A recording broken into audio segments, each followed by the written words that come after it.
안녕하세요. 저는 박물관 그리의 인문학 김예란 선생님입니다. 이곳은 한국분간박물관인데요. 여기에는 우리가 배운 도자기 외에도 다양한 등기구들이 전시되어 있습니다. 선생님과 함께 흙으로 빚는 역사, 교재의 답안을 살펴보도록 하겠습니다.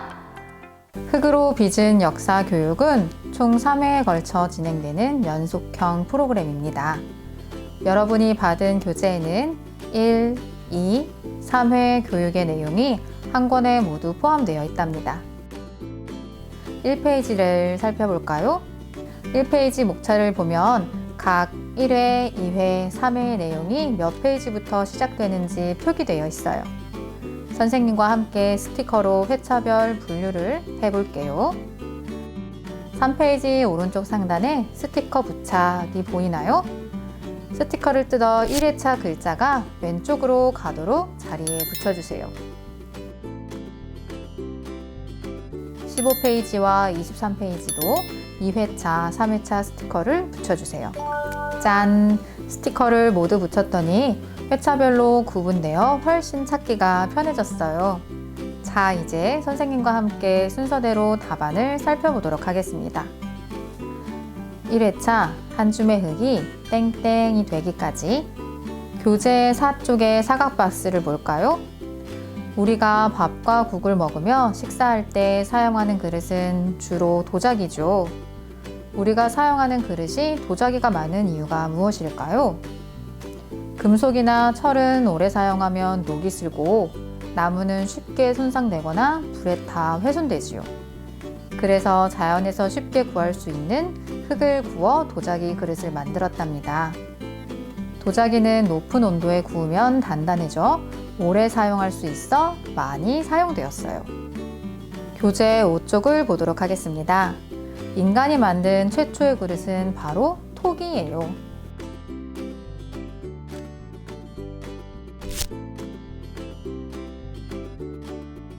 톡이는 600에서 800도 사이에 구운 흙 그릇으로 모래나 흙에 세워놓기 편하게 바닥이 뾰족했어요. 대각선으로 빗살 무늬가 그려진 것이 특징이랍니다. 빗살 무늬가 그려진 톡이 스티커도 잘 부착했지요? 두 번째 빈칸에 들어갈 철기 시대에 사용된 그릇은 바로 도기입니다.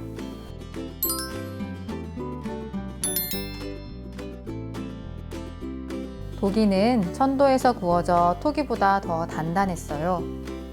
철기 시대에는 돌림판이 발명되어 균형 있는 원통 모양의 그릇을 만들기가 편리했어요. 이 돌림판은 지금까지도 사용되고 있어 도자 공방을 방문하면 쉽게 볼 수 있어요. 교재 6쪽의 빈 박스를 볼까요? 신라의 도기는 화려하고 장식이 많았어요.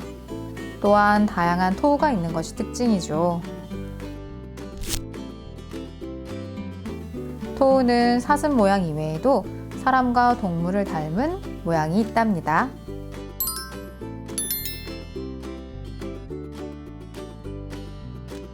교재 9쪽입니다. 조선시대 후기에 있었던 임진왜란은 일본이 우리나라를 침략한 가슴 아픈 전쟁이었죠. 이때 일본은 조선의 훌륭한 도공 천여 명을 끌고 가 도자기 제작 기술을 빼앗았어요. 일본은 조선 도공 덕분에 아름다운 도자기를 만들 수 있게 되었고, 임진왜란을 조선과 일본의 도자 기술이 뒤바뀌게 된 도자기 전쟁이라고 불러요. 교재 10쪽 현대의 도자기를 살펴볼게요. 도자기는 우리가 쉽게 찾을 수 있는 그릇 외에도 다양한 곳에 활용돼요. 첫 번째 들어갈 빈칸의 답은 우주선 내화 타일입니다. 우주선이 대기권을 통과할 때 아주 높은 열이 발생하는데 이 열을 견디기 위해 우주선 겉면에 내화 타일을 붙인다고 해요. 두 번째 빈칸의 답은 애자입니다. 애자는 전기가 다른 곳으로 흐르지 못하도록 막아주는 기구예요. 전봇대의 전선에서 찾아볼 수 있지요.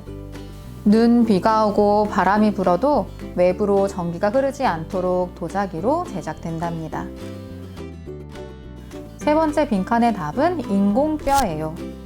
병이나 상처로 뼈가 손상되면 독성이 없고 잘 부러지지 않는 도자기로 뼈를 만들어 이식해요. 마지막 빈칸의 답은 반도체 기판입니다. 정말 다양한 곳에 도자기가 사용된다니 참으로 놀랍죠? 교재 10쪽 아래 OX 퀴즈도 풀어보았나요? 1. 우리 생활을 편리하게 도와주는 도자기는 그릇을 만들 때만 사용된다. O일까요? X일까요? 예, 맞아요. X입니다. 앞에서도 보았듯이 다양한 곳에 도자기가 사용된다는 것을 알 수 있었어요. 2. 6세기 초 백제에는 기와 전문 기술자에게 와박사라는 벼슬을 내렸다. O일까요? X일까요? 정답은 O입니다.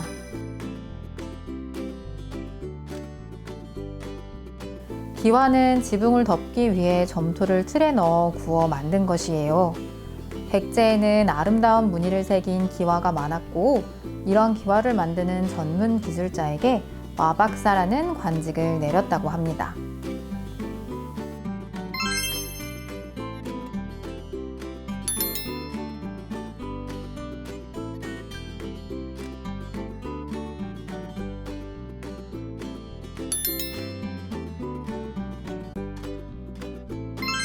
이 회차 코리아를 알린 신비한 물건. 교재 16쪽 회색 네모칸을 보도록 할게요. 16쪽에는 아라비아 상인들이 고려를 코리아라 부르게 된 유래에 대해 나와 있어요. 회색 네모 박스의 이 램프도 비슷한 유래로 붙여진 것이며, 개화기에 조선을 방문한 외국인들에 의해 들어오게 되었어요. 영어가 아직 익숙하지 않았던 조선인들은 램프를 램프, 남포라고 말하며 남포등으로 불리게 되었답니다. 교재 17쪽 첫 번째 빈칸에 들어갈 말은 무엇일까요? 오랜 정성과 노력으로 도자기를 만드는 사람은 바로 도예가죠.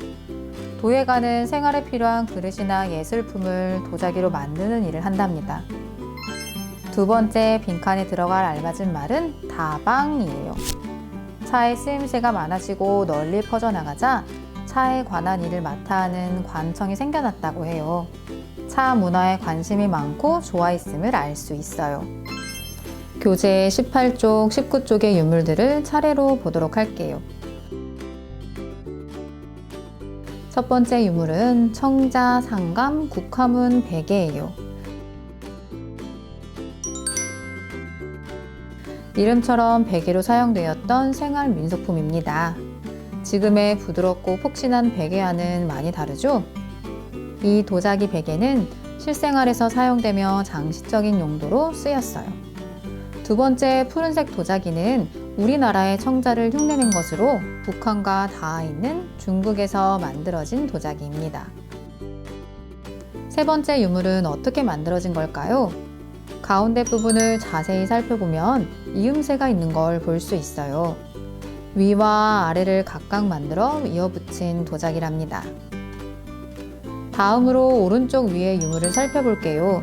이 유물은 연적이에요. 벼루에 먹을 갈 때 쓸 물을 담아두는 그릇이죠. 연적의 크기는 대부분 크지 않고 물구멍 또한 아주 작아요. 그래서 물을 담을 때는 큰 그릇에 물을 채워넣고 연정을 퐁당 담궈서 물을 채웠어요. 바로 아래에 멋진 동물이 그려져 있는 유물이 있지요. 봉황이 그려져 있는 유물입니다. 봉황은 닭을 비롯하여 좋은 의미를 가진 여러 동물을 상상력으로 합쳐 만든 것이에요. 조금 무섭게 보일 수도 있지만 좋은 의미를 가진 동물이라니 사람들을 지켜줬을 것 같기도 하네요.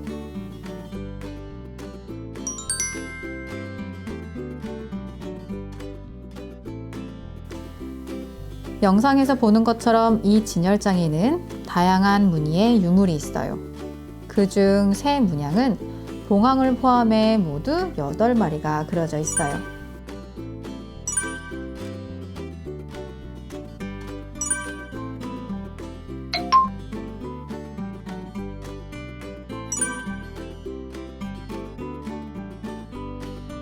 다음 멋진 대나무가 그려져 있는 유물은 부엌에서 사용되던 민속품이에요.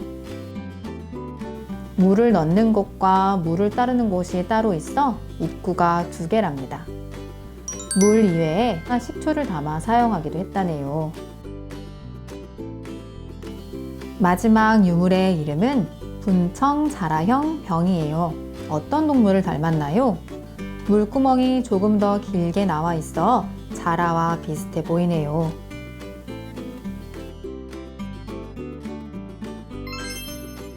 (3회차) 세계를 뒤흔든 고려 장인이 되다. 교재 24쪽을 함께 볼까요? 여러 가지 문양의 사진들이 있는데 첫 번째 부통에 그려져 있는 문양은 바로 소나무입니다.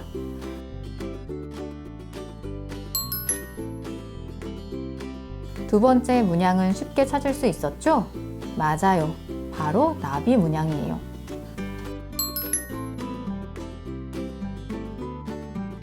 마지막 문양은 조선시대 문간의 옷에 장식된 학 문양입니다.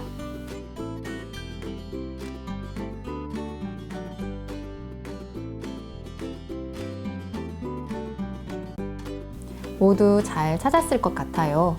그렇다면 여러분 주변에 있는 문양도 적어 보았나요?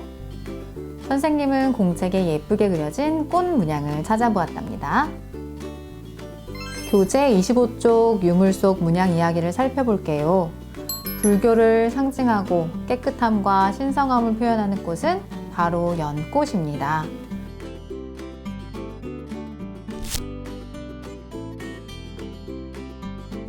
강한 힘과 용맹함을 상징하는 동물은 바로 호랑이, 사자와 라이벌이기도 해요. 포도는 달콤하고 새콤한 열매가 주렁주렁 달려있죠. 선조들은 아이를 많이 낳길 바라며 포도 그림을 선물하거나 가지곤 했어요. 꽃 중의 왕은 바로 모란꽃이랍니다. 꽃송이가 크고 아름다워 많은 돈과 행운을 부르는 꽃으로 여겨졌어요. 마지막으로 날개 달린 동물 중 우두머리는 바로 학입니다. 학은 장수를 상징하여 많이 사용된 문양 중 하나예요. 교재 26쪽 도자기에 사용된 기법을 찾아볼게요. 첫 번째 도자기는 동그라미와 사각형의 구멍이 있네요. 투각 기법을 사용한 도자기예요.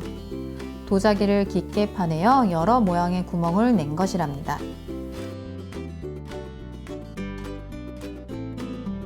다음 도자기는 같은 무늬가 여러 개 찍혀 있죠? 인화 기법을 사용했네요. 도자기 표면에 도장을 꾹 눌러 모양을 새기는 기법이에요.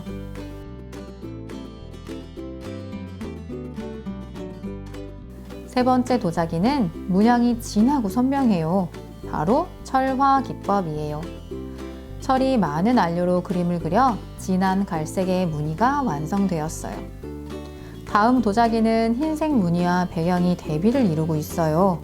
박지 기법의 도자기입니다.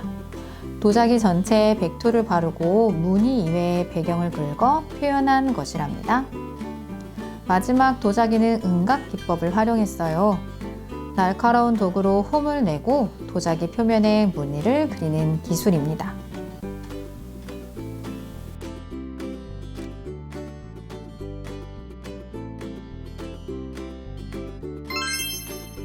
교재 27쪽 빈칸에 들어갈 정답은 상감입니다. 고려시대 고려청자가 바로 상감기법으로 만들어졌지요. 푸른 도자기에 흰색 학 무늬가 있는 스티커도 붙여보았나요? 무늬가 세밀하고 참 아름다운 도자기예요. 자, 여기까지 선생님과 함께 답안을 알아보았습니다. 선조들이 사용한 유물에는 다양한 생각과 의미가 담겨 있음을 알 수 있었어요. 한국등잔박물관을 방문해서 오늘 영상으로 만났던 도자기를 찾아보길 추천합니다. 자, 지금까지 기리의 인문학 김혜란 선생님이었습니다. 안녕!